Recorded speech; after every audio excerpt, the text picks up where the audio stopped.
Assalamualaikum warahmatullahi wabarakatuh. Perkenalkan, nama saya Feby Susanto, NPM 19311009 dari Prodi Kedokteran Umum Universitas Malahati, semester 5. Baik, di sini aku menyampaikan yaitu tentang zakat, sedekah, dan infak.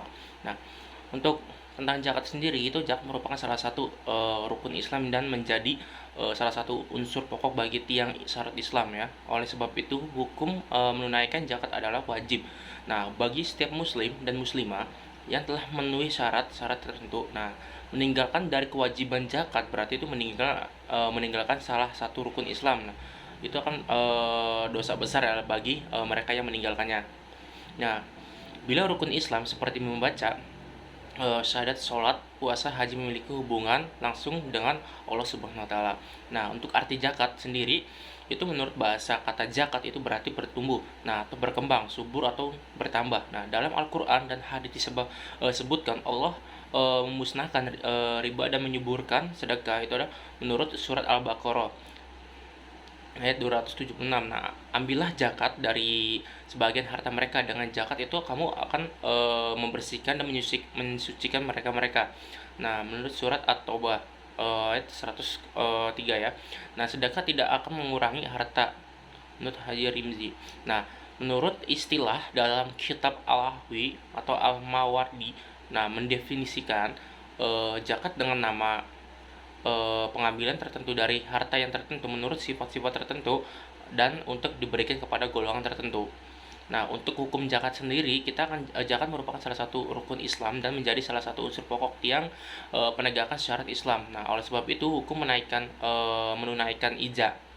zakat adalah wajib. Nah, bagi tiap muslim dan muslimah telah memenuhi syarat-syarat tertentu, Allah Subhanahu wa taala berfirman, padahal mereka tidak disuruh kecuali supaya menyembah Allah dengan memurnikan ketaatan kepadanya atau menjalankan agama yang lurus, dan supaya mereka mendirikan sholat dan menunaikan zakat.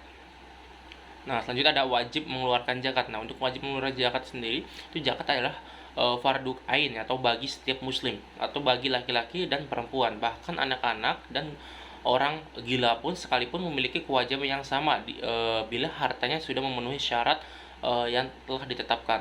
Nah, untuk macam-macam zakat sendiri itu ada dua. Yang pertama ada zakat nafis atau jiwa, terus ada zakat mal atau harta. Nah, untuk jiwa tersebut itu adalah juga jika zakat fitrah. Nah, itu bisa yang jiwa itu ini ya, disebut juga zakat fitrah atau harta yang wajib dikeluarkan pada bulan dan sebelum pelaksanaan sholat Idul Fitri. Nah, untuk zakat mal atau harta itu harta yang sudah memenuhi syarat tertentu dan waktu tertentu pula ya wajib mengeluarkan zakat mal. Nah, untuk jenis-jenis harta yang wajib zakat itu ada emas dan perak, atau baik sebagai mata uang ataupun bukan. Nah, binatang nah ada juga binatang ternak, yaitu seperti onta, sapi, kambing gitu ya. Nah, terus ada barang dagang dan keuntungannya. Nah, terus ada lagi hasil dari pertanian dan buah-buahan. Nah, selanjutnya ada syarat dan sebab harta wajib zakat. Nah, itu ada memenuhi nisab atau adalah jumlah atau ukuran minimal harta yang menyebabkan harta tersebut wajib mengeluarkan zakat. Nah, terus ada dua itu ada telah mencapai haul. Atau hal itu jika harta tersebut telah berlalu 1 tahun hijriah, atau kecuali atau harta berupa hasil pertanian di mana waktu wajib zakat adalah saat haul, jadi syarat bagi harta yang sudah mencapai nisab atau dikeluarkan oleh zakatnya. Nah, untuk penerimaan zakat yaitu ada golongan yang berhak menerima zakat, ada 8 ya. Yang pertama ada fukro ya, atau fakir adalah orang yang tidak memiliki harta benda atau bias mencukupi kebutuhan hidupnya. Itu ada miskin atau adalah orang yang memiliki harta benda atau pekerjaan namun tidak bisa mencukupinya. Nah, terus ada amilin atau bisa disebut amil, adalah orang-orang yang bekerja mengurus zakat dan tidak diupah selain dari zakat. Nah, terus ada mu'alaf. Mu'alaf ini orang yang baru masuk Islam ya, atau bisa juga orang Islam yang masih lemah dalam menjalankan syarat Islamnya. Terus ada rikab. Rikab itu adalah budak mukhatab ya. Nah, itu adalah budak yang dijanjikan mereka oleh tuannya setelah melunasi sejumlah tebusan yang sudah disepakati bersama, dan juga dibayar secara secara langsung. Nah, terus ada gharimin, atau gharimin itu orang yang memiliki tanggungan. Nah, terus ada subililah, itu adalah orang yang berperang di jalan Allah dan tidak mendapatkannya. Nah, terus ada ibnu sabil. Ibnu sabil ini adalah orang yang memulai berbagi dari daerah tempat zakat melalui zakat atau melalui daerah tempat zakatnya. Nah, terus ada landasan infak nih. Untuk landasan infak sedekah itu kita sesungguhnya orang-orang yang selalu membaca kitab Allah nih, Al-Quran, dan melaksanakan sholat dan menginfakkan sebagai rezeki yang kami anugerahkan kepada dengan diam-diam dan terang-terangan. Nah, mereka mengharapkan pedagang yang tidak akan merugi. Nah, terus para jumhur atau mufasir dan ulama kontemporer jika menyepakati suatu kondisi sosial yang mewajibkan orang peduli. Pada banyak riwayat dikatakan bahwa infak dan sedekah bukan mengurangi harta, tapi bahkan sebaliknya menjadi banyak dan berkah. Dalam hal ini juga nih ya, disampaikan bahwa infak dan sedekah itu dapat menghindarkan orang dari bala dan kesempitan. Nah, untuk pengertian infak dan sedekah ini,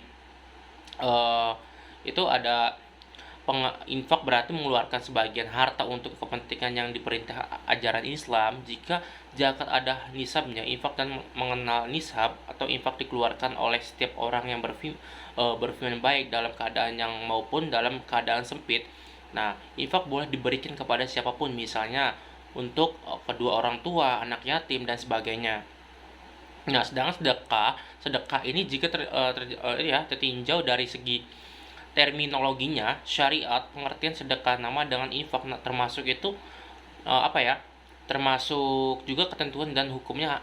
Hanya saja sedekah memiliki arti luas, tapi hanya menyangkut hal uang, namun juga yang bersifat non material. Nah, hadis Imam Muslim dari Abu Dzar, Rasulullah menyatakan bahwa jika mampu bersedekah dengan harta, maka membaca tasbih, takbir, tahmid, dan tahlil, dan melakukan umar ma'ruf, nahi munkar, dan sedekah. Nah, terus ada Batu Mal Tamiz ini ya. Nah, Batu Mal Tamiz ini adalah lembaga sosial dari Baitut Tanwi Tamiz yang secara khusus mengelola dan memberdayakan umat. Nah, tujuannya Baitul Mal Tamiz ini adalah suatu untuk mengangkat derajat dan merabat kaum du'afa sebagai diperintahkan oleh syariah Islam. Nah, untuk pengertian infak sedekah sendiri itu ada 5. Nah, yang pertama ada indikator utama ketundukan seorang terhadap ajaran Islam. Terus ada ciri-ciri orang yang mendapatkan kebahagiaan. Terus ketiga itu mendapatkan pertolongannya. Yang kelima itu ada memperhatikan hak fakir dan miskin serta para mustahik. Nah, untuk kelima ini membersihkan diri dan hartanya dan menyuburkan, mengembangkan, dan mensucikan jiwanya. Nah, ancaman bagi yang enggak infak itu berhak untuk diperangi menurut Terus kedua ada harta bendanya hancur dan rusak. Terus ada ketiga itu jika keengganan itu telah memasal, maka Allah Subhanahu wa taala akan menurunkan azabnya dan bentuk kemarau panjang. Nah, untuk hikmahnya dari infak dan sedekah ini itu menolong, membantu, dan membina kaum duafa maupun musyrik ke arah kehidupan lebih sejahtera ya, sehingga mereka dapat memenuhi kebutuhan hidupnya, terhindar dari kekufuran, terus membatasi sifat iri, dengki, dan terjaga dari martabatnya ketika melihat orang yang berkecukupan atau tidak. Nah, itu ada yang kedua itu ada perwujudan keimanan kepada Allah Subhanahu wa taala, menyukuri nikmat dan menumbuhkan akhlak mulia dan ketenangan hidup sekaligus mengembangkan harta yang dimilikinya. Nah, untuk manfaat dari infak atau sedekah ini, infak yang dikumpul sepenuhnya digunakan untuk meningkatkan kualitas umat Islam yang diselenggarakan oleh Baitul Mal Tamiz. Tuh. Kemungkinan itu saja yang saya sampaikan. Kurang lebih mohon maaf bila ada salah kata. Wassalamualaikum warahmatullahi wabarakatuh. Terima kasih.